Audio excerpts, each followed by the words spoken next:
Welcome to the Critical Minds on Union Television. I am Onyinye Eslofo, and today we're going to be discussing a very important topic that affects everyone in the workplace. We understand the impact of leadership in every work environment, but then we need to know the impact of women's leadership in the workplace and how microaggression affects women's productivity. We have with us in the studio a very seasoned speaker and also well-experienced professional who is going to be discussing the impact of women's leadership and how microaggression affects women leadership in the workplace. She has in-depth knowledge about people management and culture, and she's also a human resource professional. She is Chinyere Olusoya. Hi, Chinyere. Hi, Onyinye. Thank you for joining me today in the studio. My pleasure. So good to be here.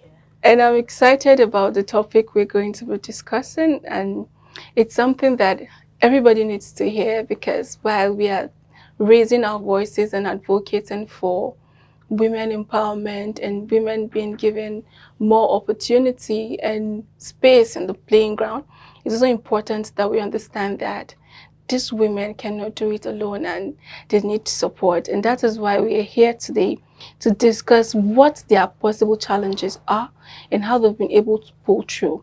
You can also feel free to let us know what your opinions and suggestions are in the comments. We're going on a short break now, and when we're back, we'll be diving deep into the topic. It's still the Critical Minds on Union Television. Stay with us.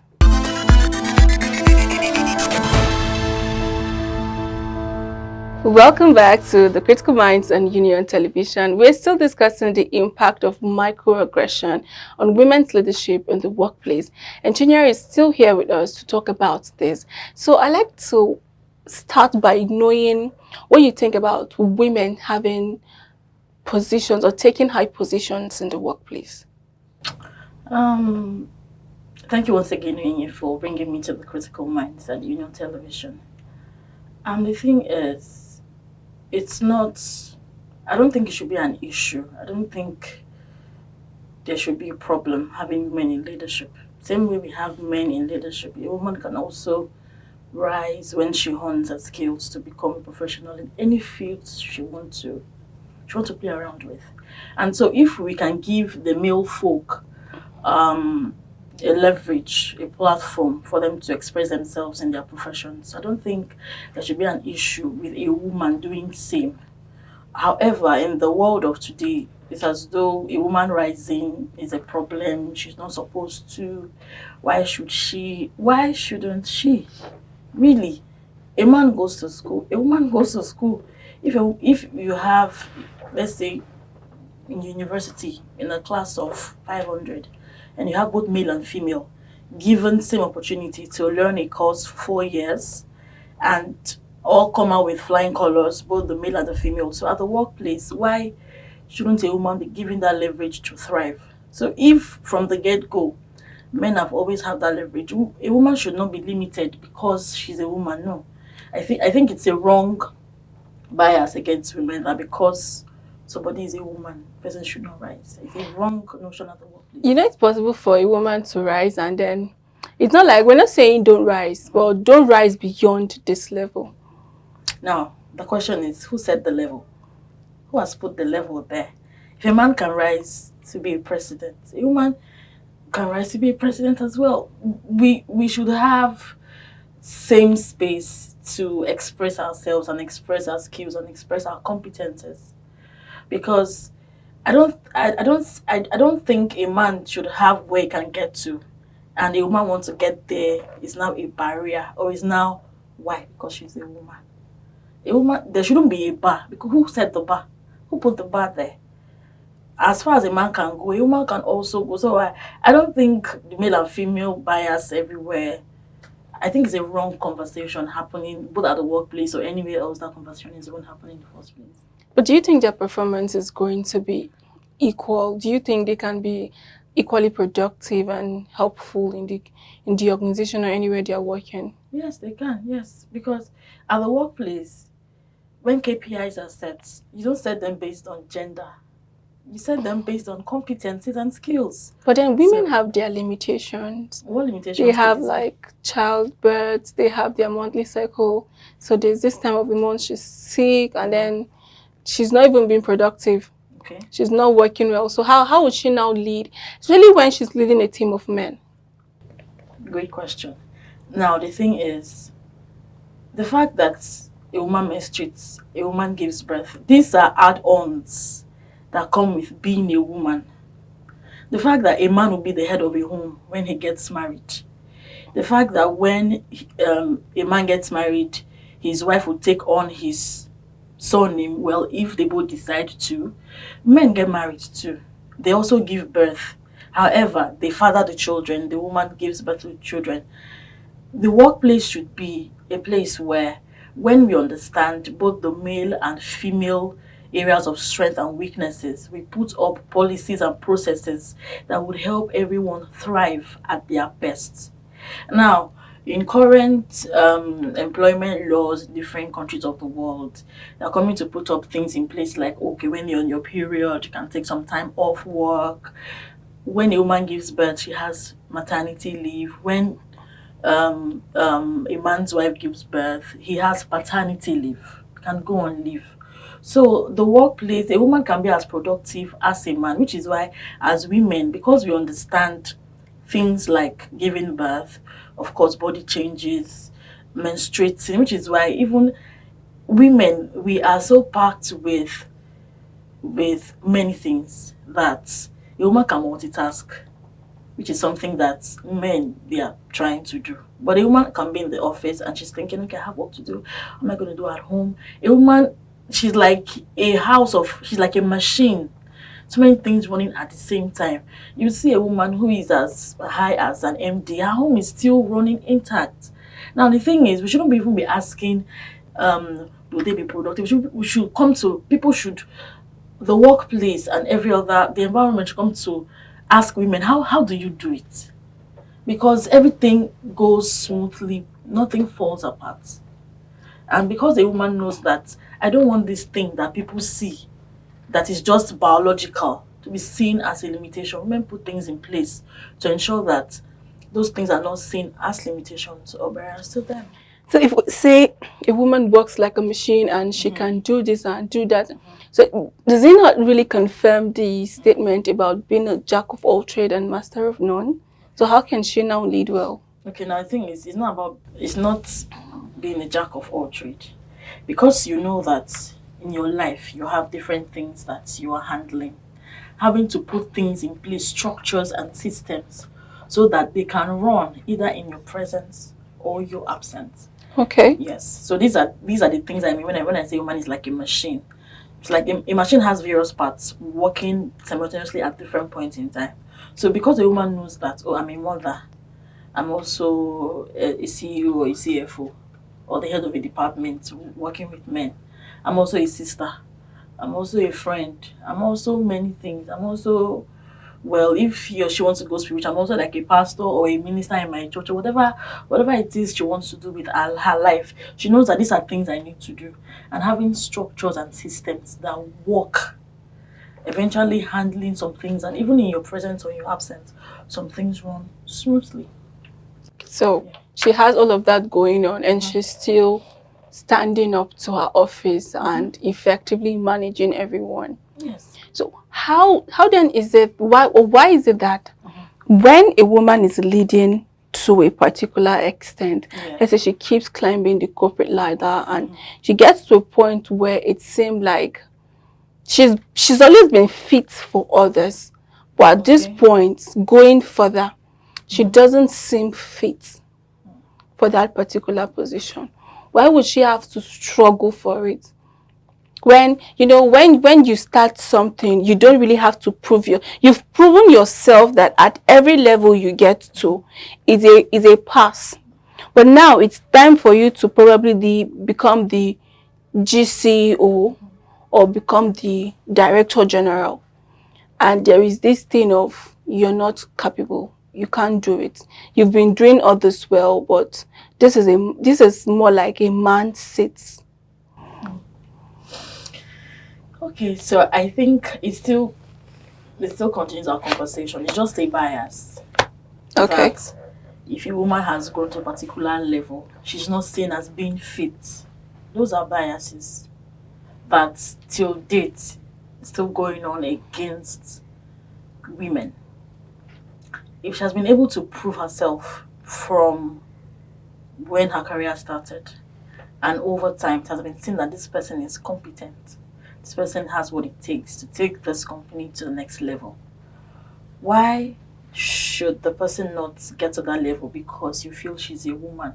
I think these are stereotype mindsets in, well, I think they are quite archaic because in current times that we are right now, there are women who are CEOs, who are GCEOs, who are doing fantastically well. Because over time, women have put their feet down that, no, I can do this. I can do this. And, well, as fate will have it, there are people in various corners of, well, leadership that has come to say that, okay, we've seen her do this over time. Maybe let's give her a chance. And we've seen women who has proven this bias is wrong, and other women are giving platforms for them to rise as well. Okay, so if you say this is a cake, and probably because of contemporary work society or work culture, we no longer have things like this. I think most recently we had this case of a commercial bank who had serious conflicts, will I say, regarding a woman leading the bank. Okay. So it's recent.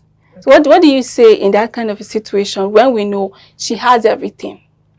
So why is she not just fit for it? Well, the conversation still continues because there are still women who are not given that platform to showcase what they have, even when those around know that they actually have this, actually competent enough to take up this position. And there are places where these women are given platforms. And I think this is a continuous conversation. It would not end in 2024. I don't think it will end in 2030.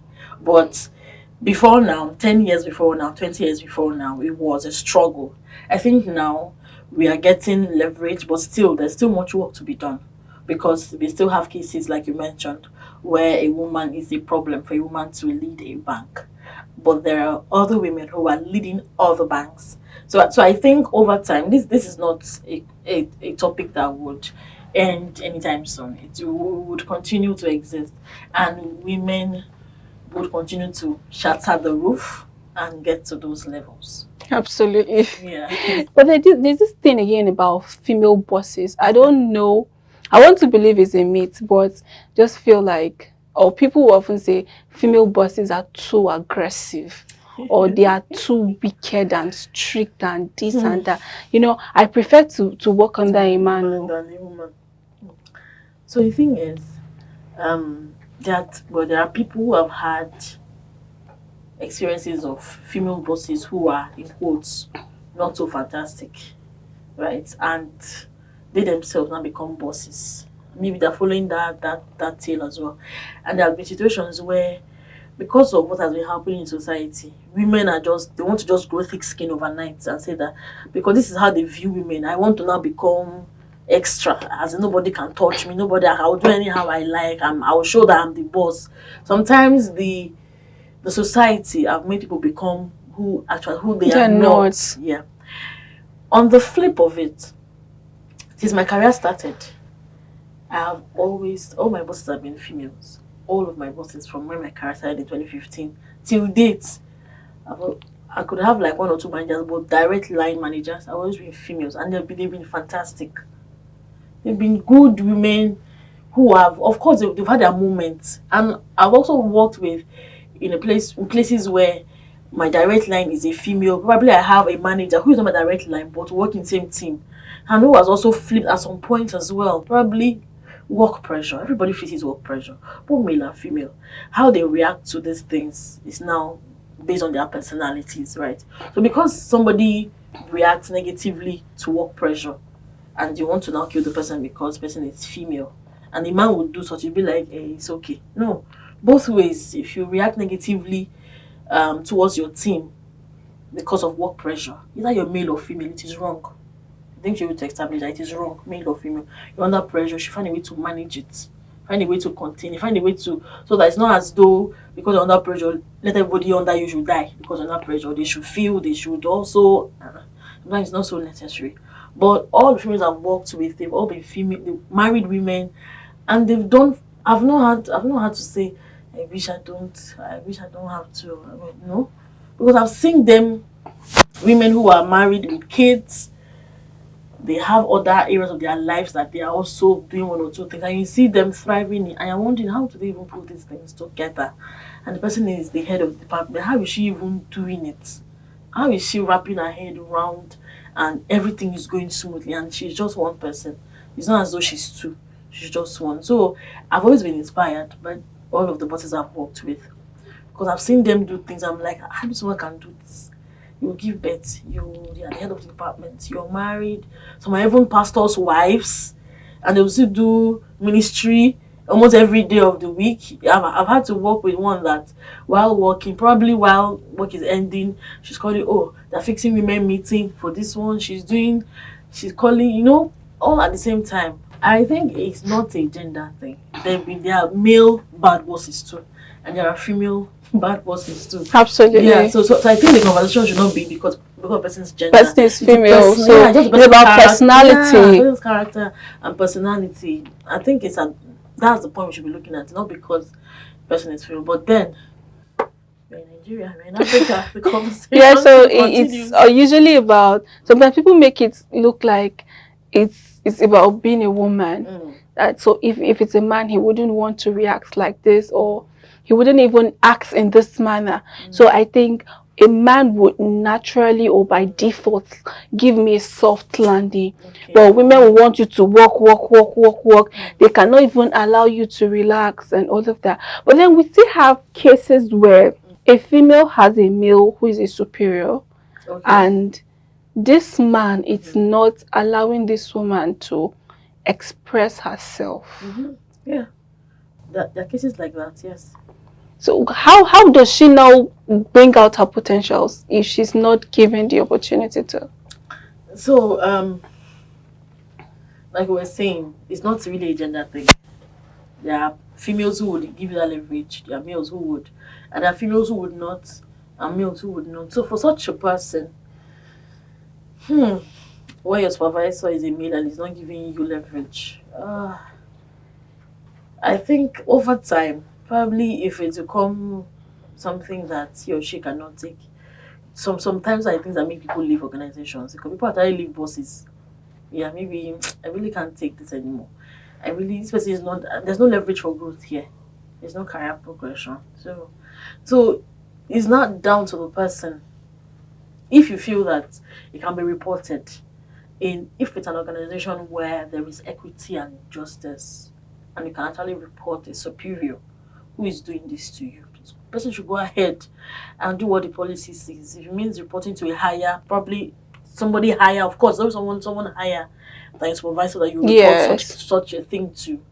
And of course, I believe the policy should take its place and look at the case and handle it appropriately without bias. Start thinking is a female or a male. No, handle it appropriately.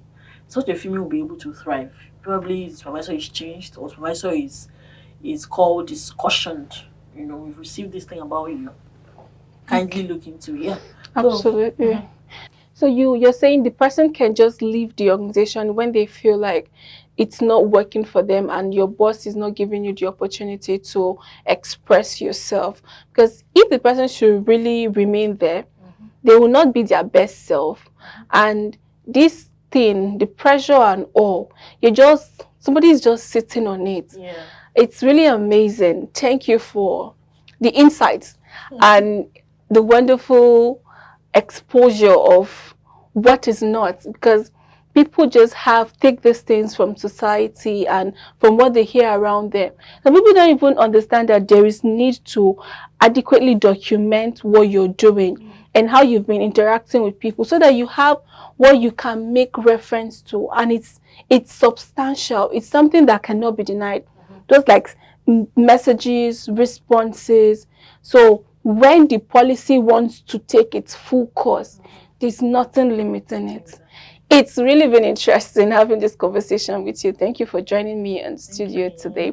And for you who has been here with us, I'm sure you've learned a lot, and I encourage you to leave your opinions in the comments. So now you know that the workplace is for everyone, and you should play by the rules irrespective of gender.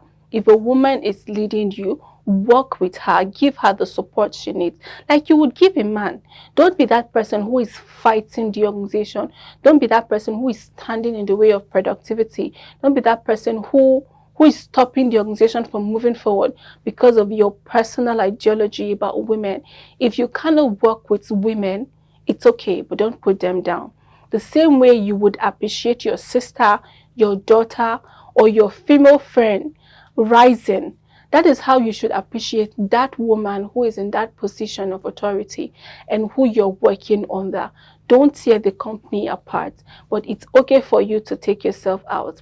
Growth is essential, and that is why you are in the workplace. Work together towards making society a better place. So don't clap down women. We need each other to make the society great. So this is all we have today on the Critical Minds. It's Union Television, and we have amazing contents for you. So follow us across all our social media platforms, and yes, subscribe to our YouTube channel. I am Onyinye Eslofo, and until I see you again, keep watching Union Television.